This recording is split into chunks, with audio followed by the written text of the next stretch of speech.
मैया लगेला बड़ी प्यारी और चुनरिया उतार लाया रे मैया।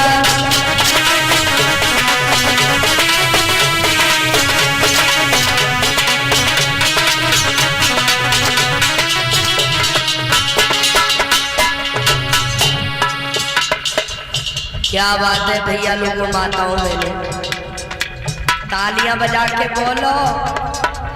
बहुत सारे भक्त होंगे व्रत माता रानी के, तो सभी लोग ऊंचे ऊंचे हाथ करके माता रानी को मनाएंगे। पीछे वाले भैया लोग आप सभी लोग भी तालियां बजा के बोलते चलो हैं।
तेज बोलो जो यहाँ तक बात तो आनी चाहिए।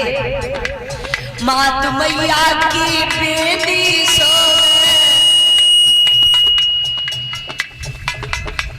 पीछे वाले भैया लोग आप लोग क्यों नहीं बोल रहे हो? बोलो, गलत बात है ये। मात मैया के बेटी सो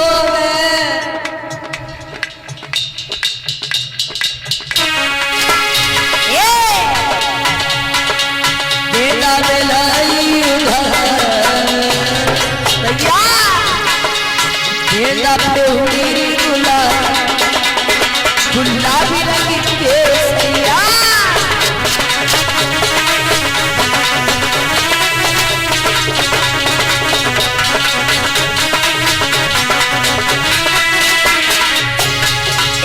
मैया लगेला बड़ी प्यारी चुनरिया उतार लाया रे मैया।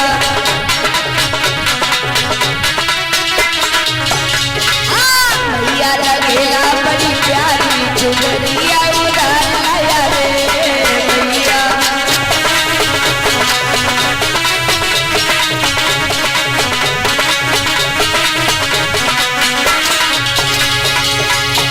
अरे गली मैया की हरवा सोए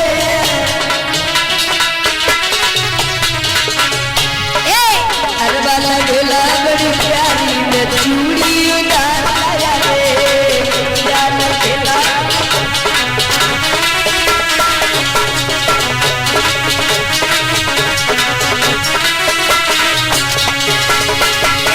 चूड़ी लगेला बड़ी प्यारी में कंगन उतार लाया रे मैया।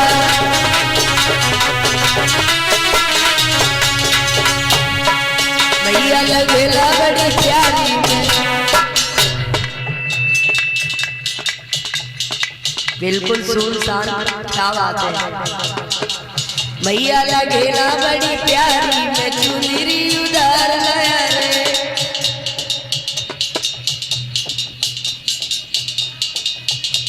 रुक जाओ, क्यों नहीं बोल रहे हो आप लोग, ये बताओ।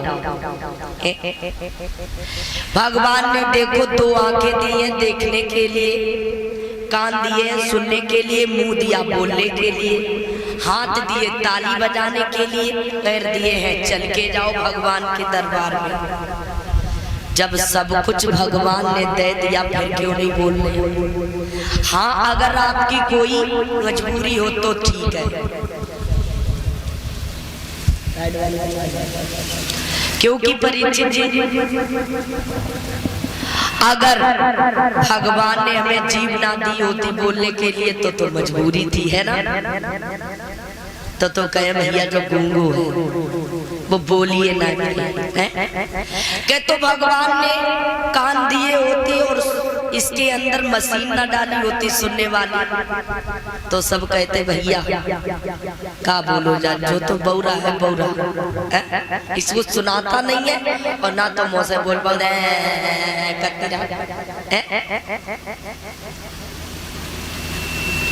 के। तो भगवान ने हाथ ना दिए होते तो ठीक था, लेकिन सबको तो ना बोल रहे, भगवान को बहुत बुरा लगेगा। क्योंकि आप लोग इस दरबार में आए हो, ये कोई ऐसा वैसा दरबार नहीं है। आज से जानो कल से तुम्हारे गांव में मथुरा वृंदावन काशी सब यही लग गया। अगर यहाँ पर आपने गोते लगा लिए तो समझो कल्याण हो जाएगा, कहीं जाने की जरूरत नहीं है। लेकिन ये भगवान की जो भी कथा सुनता है इतनी सुंदर बताई गई। गोस्वामी तुलसीदास जी लिख रहे हैं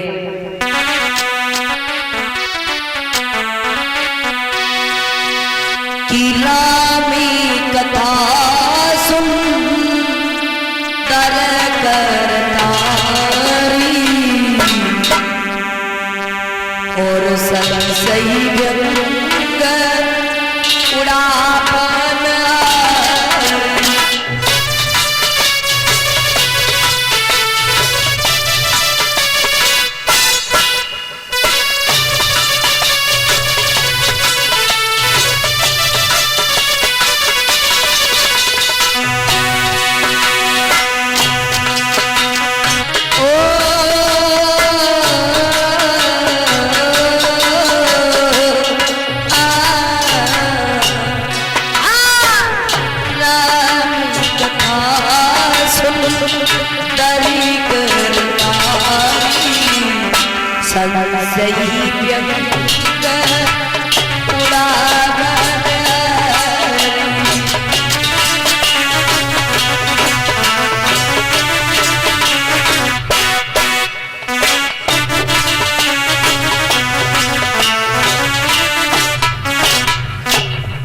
क्या लिखा कि राम कथा सुंदर करतारी। परीक्षित जी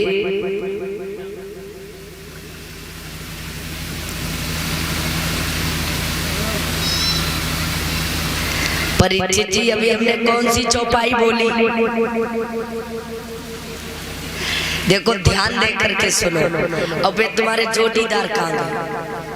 अब जो कमरा में गए, जो रूम में गए थे आपके साथ, आइए। तो ऐसे ही कह रहे थे देखो ध्यान से कथा सुनाइए। अब बे तो आ ही नहीं है। परीक्षित जी राम कथा सुंदर करतारी, इसको कहते करतारी। क्यों भैया लोगों, किसको कहते कर और तारी?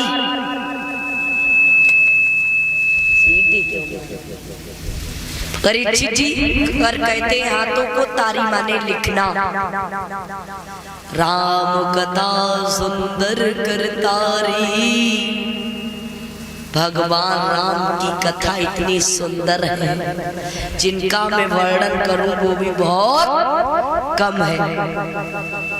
और इसने करतारी परीक्षित जी गोस्वामी तुलसीदास जी ने करतारी पर कहते हाथों को, तारी माने लिखना।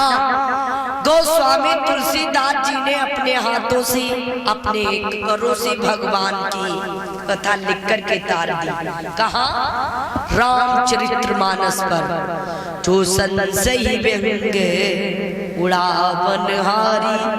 संशय कहते हैं संकोच को करना, जैसे आपको किसी बात की शंका हो गई उसको कहते हैं संशय।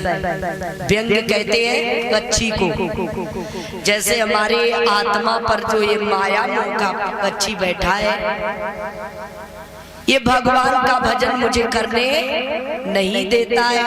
अगर आप भगवान की अगर सुनोगे, चर्चाएं कथाएं सुनोगे, तो ये यंग रूपी पक्षी को दूर करेगी। लेकिन फिर से एक चौपाई लिखी गई,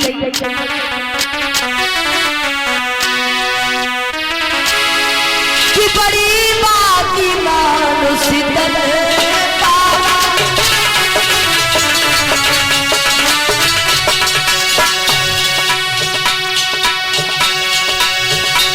अरे सुर दुर्लभ सब ग्रंथन गावा।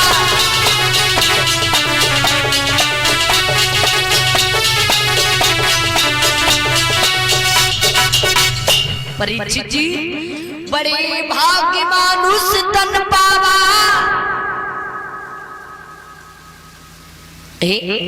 मानव किसे कहते हैं?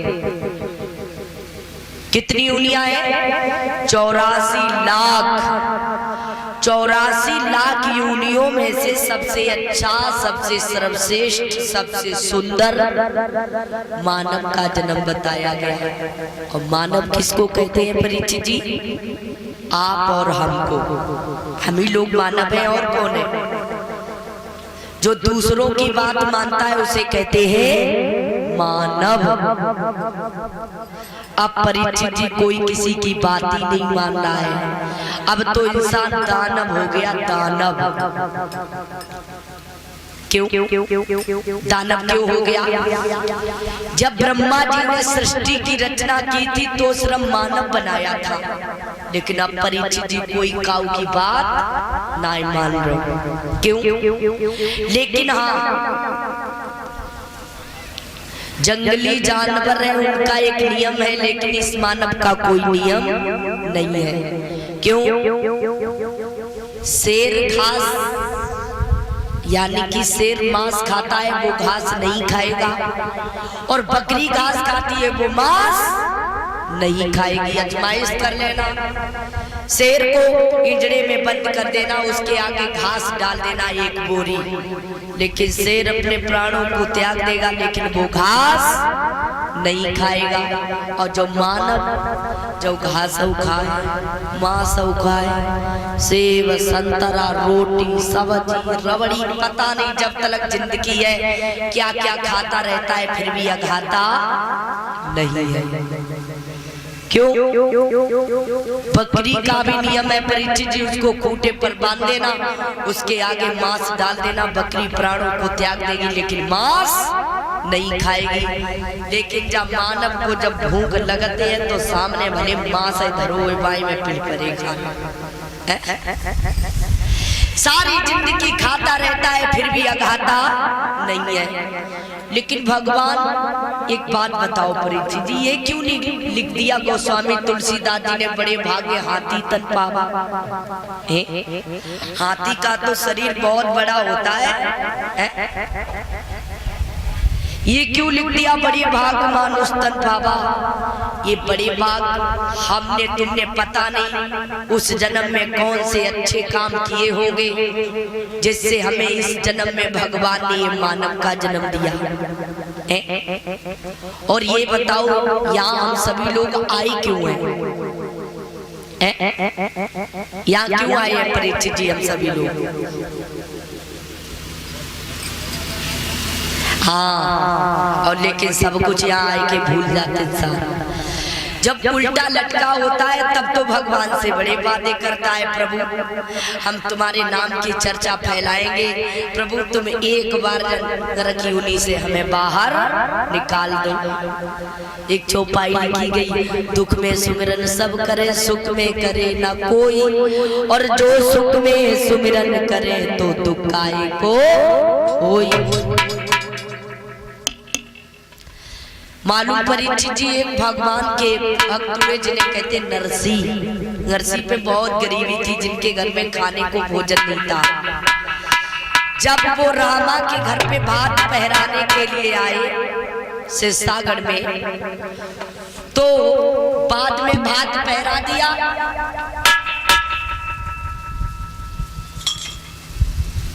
भगवान बोले बेटा नरसी आप वरदान मांग लो, आपने बड़े दुख झेले। नरसी कहने लगे प्रभु हमें क्या चाहिए? बोले मांग लो। नरसी कहने लगा प्रभु जब भी इस भूतल पे आए हमें दुख देना, दुख। भगवान बोले क्यों? आप दुख क्यों मांग रहे हो? बोले तुम्हें नहीं मालूम है, हम दुख इसलिए मांग रहे हैं अगर दुख होगा तो तुम मुझे याद आते रहोगे, अगर सुख होगा तो तुम मुझे याद नहीं आओगे। लेकिन भगवान ने हम लोगों को यहाँ पर भेजा इसलिए भगवान के नाम का गुणगान करो, लेकिन यहाँ आदमी सब कुछ भूल गया। छोटे रहे वो तो हंसी खेल में गमा दिया, और जब परीक्षित जी जवानी आई तो सब नक्शे ही बदल गए, चाल ढाल रंग रूप। फिर तो गांव में काऊ समझते नहीं, क्योंकि एक कवि तो ये लिख रहा है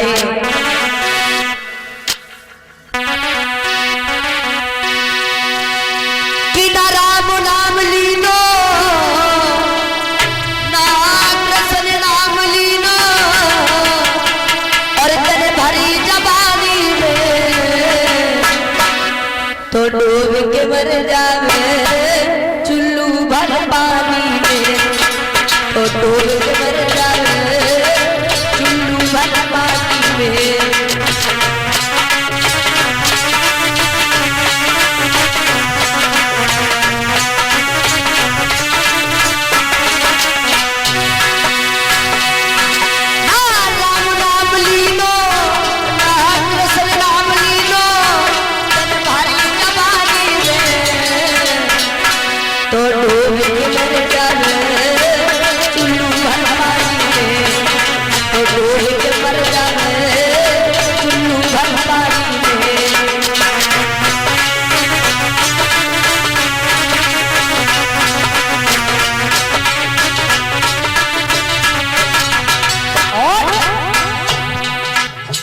अगर भगवान का नाम इस जिंदगानी में नहीं लिया भरी जवानी में, तब कब लेगा बुढ़ापे पर?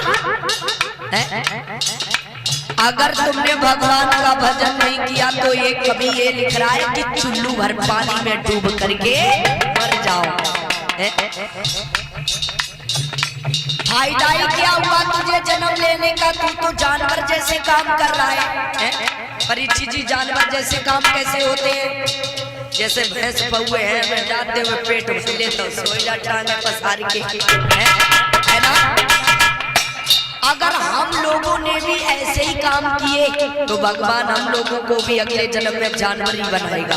भगवान कहेगा जा तुम्हें जब मानव को जन्म दो तो तुम जानवर जैसे बने रहे, अब तुम्हें हम जानवर ही बनाएंगे। क्योंकि परीक्षित जी कर्म प्रदान विश्व राखा जो जस कीन तैस फल चाखा। जैसे कर्म करोगे उसी के आधार पर जन्म मिलेगा। और लिखा और जब परीक्षित जी जवानी आई तो पता नहीं कितने केमिकल यूज कर दिए, डिटॉल, पियर्स, लाइफ बॉय, लेकिन ये नहीं मालूम है मिट्टी की काया मिल जाएगी माटी में, एक दिन भैया काया बस जाएगी काटी में।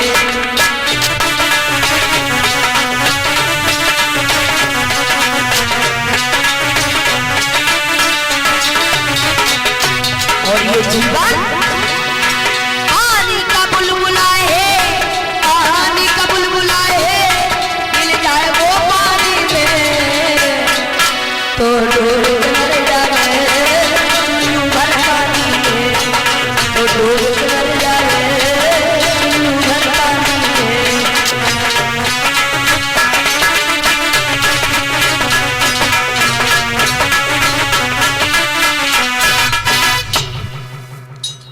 अहंकार तो जब करे जब आप जल करके सोना हो, हम जल करके मिट्टी हो। दोनों लोगों को पता है कि एक दिन जल के मिट्टी में ही मिल जाना है, तो काय को बखा देख देख के चलो, तासे पहले ही भगवान का भजन करते चलो। परीक्षित जी लोग ये भागवत क्यों करवाते हैं, क्यों सुनते हैं? इसे सुनने से क्या होता है?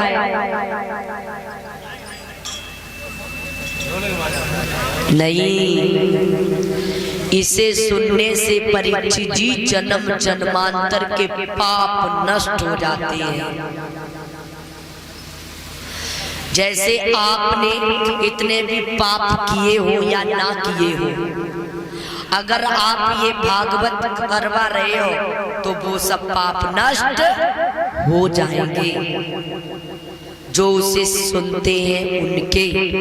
और हम जब भी इस भागवत को करवा पाते हैं जब भगवान की असीम अनुकंपा होती है तब, है ना?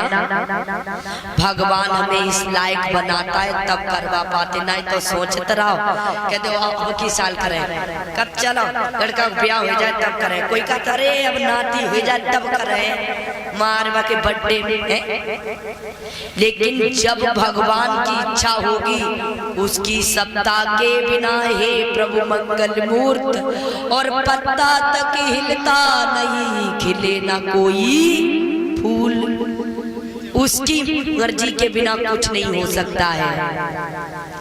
एक बार भगवान से भक्त ने पूछ दिया, प्रभु ये बताओ ये हवा कैसे चलती है, ये धूप कैसे निकलती है, ये रात कैसे होती है, ये धरती माँ तुम्हारी कौन है? भगवान बोले सीज माई वाइफ, ये मेरी वाइफ है जो धरती है, ये सारा बाप है भार को लादे हुए है, ये सीज माई वाइफ मेरी पत्नी है। और जब मैं चाहता हूँ तभी ये हवा चलेगी, मैं चाहूँ तो सुबह नहीं होने दूं, अगर मैं चाहूँ तो शाम नहीं होगी। भगवान बोले अच्छा प्रभु आपकी माया मेरे समझ में आ गई है, तो ये सब भगवान की माया है। जब भगवान की बड़ी हम पर और आप पर असीम अनुकंपा हुई तो ये भगवान की मेहर हुई। यहाँ पर इतने लोग वैसे खेत में बैठते, यहाँ पर नहीं बैठते, ये सब भगवान के भक्त आए हुए हैं। इनके भी अंदर एक आशा है, चलो राय सिंह फौजी जी ने भागवत करवाई है, साथ में मेरा भी उद्धार हो जाएगा। आपका तो हो ही रहा है, लेकिन इन लोगों का भी उद्धार हो जाएगा अगर ये लोग सुनेंगे तन मन से। इतने अक्षर है इसमें, 7 अक्षर है, सी री माद भागवत, 7 अक्षर है। श्री कहते हैं लक्ष्मी को, मद माने अभिमान, भा माने भक्ति, गा माने ज्ञान, बा माने वैराग्य, और ता माने तपस्या, ता माने याग करना। सभी चीजों का याग करके पहले के लोग जंगल में तपस्या करने चले जाते थे। सप्तन पहले अक्षर है, आगे श्री। श्री कहते हैं लक्ष्मी मैया को। अगर मेहनत करोगे तो पास में धन दौलत कैसा आएगा? अगर इसको पा करके तुम्हें परीक्षित जी घमंड हो गया, अहंकार हो गया, जैसे रावण की सोने की लंका थी, उसको बहुत बड़ा अहंकार था अपने ऊपर। अगर तुम्हें अहंकार अभिमान हो गया, जैसे रावण की सोने की लंका जल के राख हो गई थी, उसी तरह से लक्ष्मी माँ मुझसे बहुत दूर चली जाएगी। मद घमंड। फिर भागवत में अक्षर है भा। कोई भी आप कार्य करिए परीक्षित जी, सबसे पहले अंदर भाव जगता है, भाव। और जब हमारे अंदर भाव जगेगा तो भाव से क्या मिलेगा मुझे? भाव से भक्ति मिलेगी। जब हमारे अंदर भक्ति माँ निर्वेश हो जाएगी तो दूसरा अक्षर जुड़ा हुआ है गा। गा कहते हैं ज्ञान को। जब हमारे अंदर भक्ति माँ प्रसन्न हो जाएगी तब हमें ज्ञान मिलेगा, और जब हमें ज्ञान हो जाएगा तब वो दूसरा अक्षर कौन सा जुड़ो? बा। जब इंसान को ज्ञान हो जाता है फिर वैराग्य धारण हो जाता है उसे। बा से कहते वैराग्य। और जब आदमी को वैराग्य धारण हो जाता है तो उसे घर परिवार स्त्री बच्चे कुछ अच्छा नहीं लगता है, और सारी चीजों का त्याग करके जंगल में तपस्या करने चला जाता है। तब इसका नाम रखा गया श्रीमद् भागवत। अब सभी लोग 2 बार बोलो भगवान का भजन, फिर आगे कथा लेकर के चलेंगे। याद कर लो कहाँ पे भी छोड़ी थी पंडित जी ने।